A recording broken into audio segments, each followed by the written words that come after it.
Regai timboti tsauke zvishomanini tirondedzere kufamba kunoita manotes kana achigadzira iwo machords kugadzira mumanzi. Mumanzi kana achigadzira manotes edu atinogadzira nawo mumanzi achiwirirana ane chitsiko chawo. Chitsiko ichi ndo chatinoti icho scale. Uyezve chitsiko chega chega chine muririro wacho. Inzwai muririro wechitsiko cha C. Apa tiri muchitsiko chemuririro wa C kana kuti key ya C. Key ya C yepazasi, key ya C yepadenga.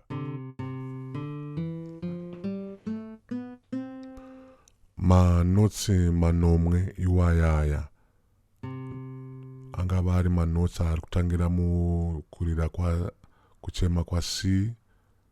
Ndo manotsi atinonzwa anogadzira mumanzi wakawanda watinonzwa pasi rino. Manotsi manomwe iwaya chinongochinja bedzi machemero. Ndo kuchema kwechitsiko cha C chinoumbwa zvakadai. Tiri kubaya muzvichena chete, muzvichena chete. Tukazvitema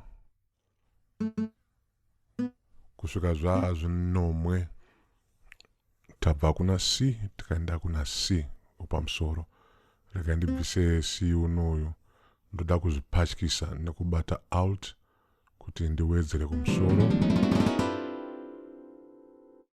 Saka ndakabata alt wangu uyu ndiri kungopatyisa manotes ari muchitsiko chemachemero ekey ya C.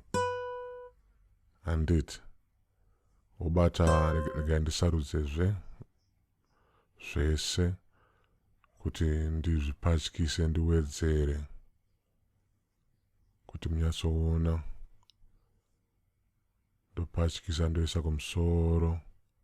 Handiti regai timbomira pano, ngatisangane futi muchikamu chinotevera. Maita basa.